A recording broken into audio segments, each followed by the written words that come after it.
Black? Who you calling black? You think you so cute? I swung at her and missed, hitting Pecola in the face. Furious at my clumsiness, I threw my book at her, but it caught her in the small of her velvet back, for she had turned and was flying across the street against traffic. Safe on the other side, she screamed at us. I am cute, and you ugly. Black and ugly. Black emos, I am cute. She ran down the street, the green knee socks making her legs look like wild dandelion stems that somehow lost their heads. The weight of her remark stunned us, and it was a second before Frida and I collected ourselves. Pecola stood a little apart from us, her eyes hinged in the direction in which Maureen had fled. She seemed to fold into herself like a pleated wing. Frida snatched her coat off her head. Come on, Claudia. Bye, Pecola. We walked quickly at first, and then slower, pausing every now and then to fasten garters, tie shoelaces, scratch, or examine old scars. We were sinking under the wisdom, accuracy, and relevance of Maureen's last words. If she was cute, and if anything could be believed, she was, then we were not. And what did that mean? We were lesser, nicer, brighter, but still lesser. Dolls we could destroy, but we could not destroy the honey voices of parents and aunts, the obedience in the eyes of our peers, the slippery lights in the eyes of our teachers when they encountered the marine pills of the world. What was the secret? What did we lack? Why was it important? And all the time we knew that marine pill was not the enemy and not worthy of such intense hatred. The thing to fear was the thing that made her beautiful, but not us. Toni Morrison's The Bluest Eye. It was a Saturday afternoon, and I was elbow deep in weekend cleaning. In the background, I played YouTube videos on my laptop as I scrubbed away the messiness that had accumulated during the week. I listened as the videos skipped from music clips to news stories to silly comedy skits. Suddenly, I heard a young woman say, "Hey everyone, this is Chrissy, and today I want to talk about how to respond to colorism." I immediately stopped what I was doing. My experience with people on YouTube trying to talk about the complex issue of colorism has usually consisted in a cringe fest. Too many Black people tend to be in denial about the seriousness of colorism, so often tend to gloss over the effects of it or offer superficial platitudes about self-love, loving self, affirmations, especially to dark-skinned Black women, instead of providing concrete solutions resistant to the problem.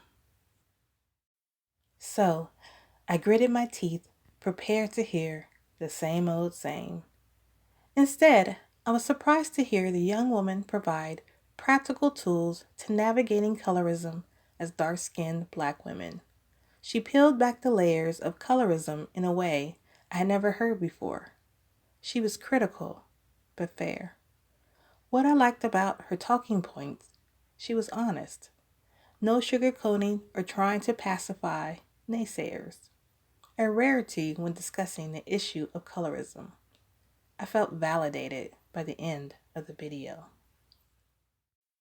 I found myself taking off my cleaning gloves and relaxing in my recliner chair with my computer nestled on my lap. I spent the rest of the day watching tons of Chrissy's videos and wondering why she had never popped up on my suggested playlist before. I subscribed to her channel. From that day forth, I became part of a new movement for dark-skinned Black girls, women. Yes, it was about acknowledging colorism, but more importantly, leveling up as dark-skinned Black women in self-improvement and empowerment. Also, learning how to cut out toxic people, environments from our lives. There are too many people who gain their self-worth through the degradation, exploitation of dark-skinned Black women. The tears streamed down her face as he mocked her.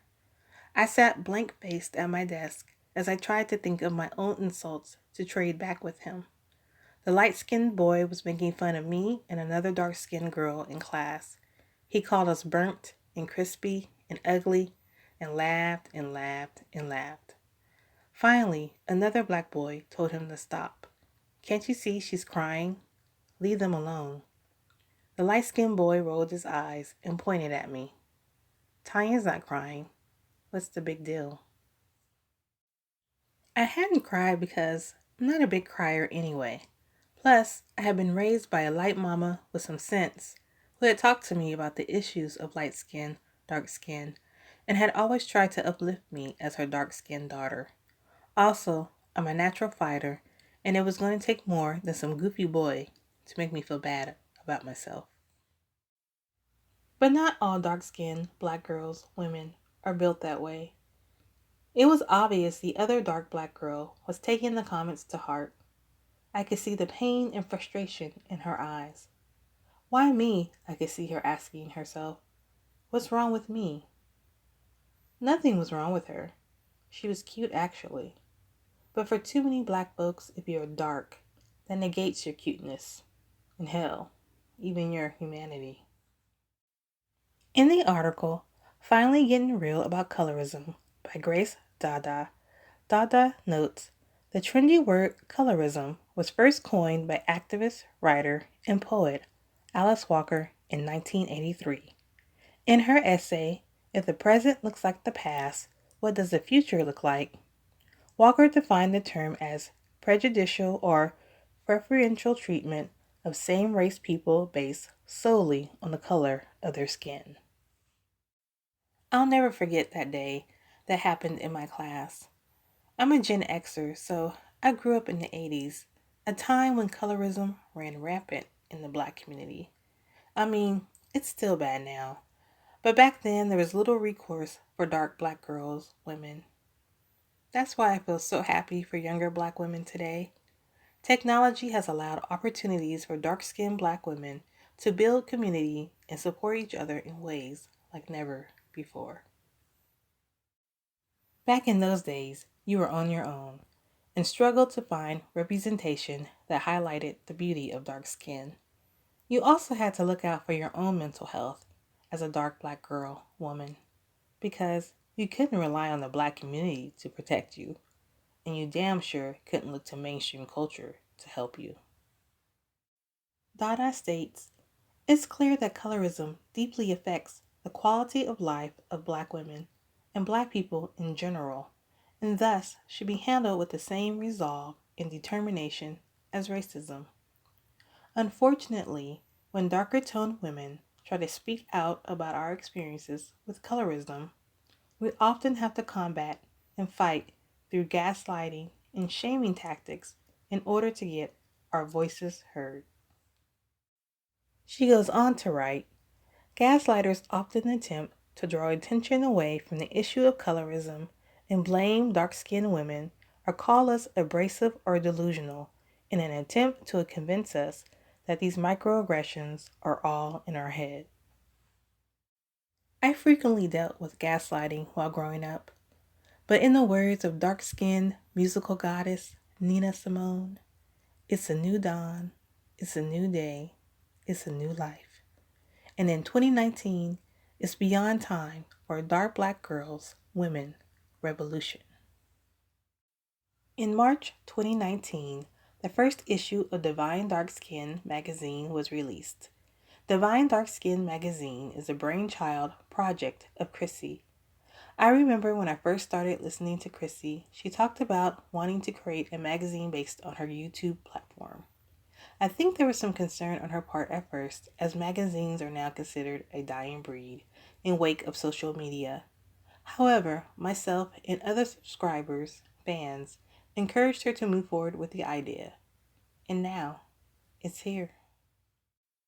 Being the procrastinator that I am, I missed out on the first batch of hard copies that were mailed out, although I think they're back in stock now. I was able to purchase and download the digital version of the magazine, and let's just say I will definitely make sure I get a hard copy of the next issue. Divine Dark Skin magazine is so wonderful, it needs to be held by hand. It needs to be flipped through and revisited again and again, especially after a hard day of dealing with colorist bullshit from our society. As a dark female friend told me with delight after I showed her in the magazine, I love it. I love the images and range of color tones within the dark-skinned black women featured, all the chocolate. I love the articles and how helpful they are. The articles have a wide range of topics that speak directly to our experience. Of course, I expected this, but to actually see it is another. So in love. I agree with her sentiments. From the moment I clicked open the magazine, I knew something amazing had been created. There's never been a magazine exclusively promoted to darker skinned black women before.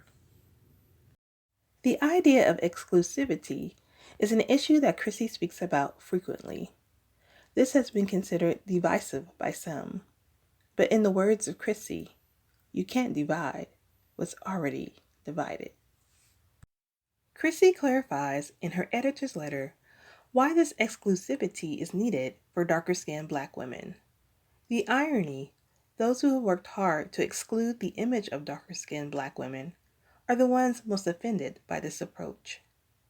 It's because the power of privilege and a superior sense of entitlement is being taken out of their hands and placed into the well-being of darker skinned black women. Chrissy writes, why a magazine for darker skinned women? The DDS debut issue focuses on getting candid about colorism, the forbidden topic that is rarely discussed straightforwardly or without bias towards those it affects the most. As I present my first publication, I know how important it is to set a strong foundation by articulating my mission clearly, to carve out a much-needed promotional space for darker-skinned black women and girls. Not a place to sulk, but one to empower through lifestyle, beauty, and fashion. This magazine was inspired by the shared experience that darker-skinned women worldwide have with colorism. This includes the black female models that speak about fashion industry tokenism, down to the little girls with lack of self-love due to the white and light beauty standard that is forced upon them. I express my position firmly, albeit controversial. I am intentionally exclusive with my brand. I understand that because darker skinned women are at a promotional deficit, inclusivity for us is futile. Personally, I'm a strong believer in unity, but let's be honest, the color divide is already there and isn't mending anytime soon. At DDS, we operate in truth and refuse to toe the line of political correctness at the expense of darker skinned women. To put it frankly, we want to come first for a change. So the magazine is fabulous. I can see it especially being a staple in the lives of younger black women as Essence magazine was once in mine. There are tons of accessible beauty, hair, and fashion tips and advice for darker skinned black women. Now me, I'm the eyeshadow queen. So I especially love the section on spring makeup trends, all shades. I definitely have to try that graphic eyeshadow at some point. The articles are practical and useful for the everyday dark-skinned black woman. I can't wait to see how the magazine grows and evolves. I hope to see more diversity in dark black womanhood. Much respect to Chrissy. Phenomenal Woman by Maya Angelou. Pretty women wonder where my secret lies. I'm not cute or built to suit a fashion model size. But when I start to tell them, They think I'm telling lies. I say, it's in the reach of my arms, the span of my hips, the stride of my step, the curl of my lips. I'm a woman, phenomenally, phenomenal woman. That's me. I walk into a room just as cool as you please, and to a man the fellas stand or fall down on their knees. Then they swarm around me, a hive of honeybees. I say, it's the fire in my eyes, the flash of my teeth, the swing in my waist, and the joy in my feet. I'm a woman, phenomenally, phenomenal woman. That's me. Men themselves have wondered what they see in me. They try so much, but they can't touch my inner mystery. When I try to show them, they say they still can't see. I say, it's in the arch of my back, the sun of my smile, the ride of my breast, the grace of my style. I'm a woman, phenomenally, phenomenal woman. That's me. Now you understand just why my head's not bowed. I don't shout or jump about or have to talk real loud. When you see me passing, it ought to make you proud. I say, it's in the click of my heels, the bend of my hair, the palm of my hand, the need of my care. 'Cause I'm a woman, phenomenally, phenomenal woman. That's me.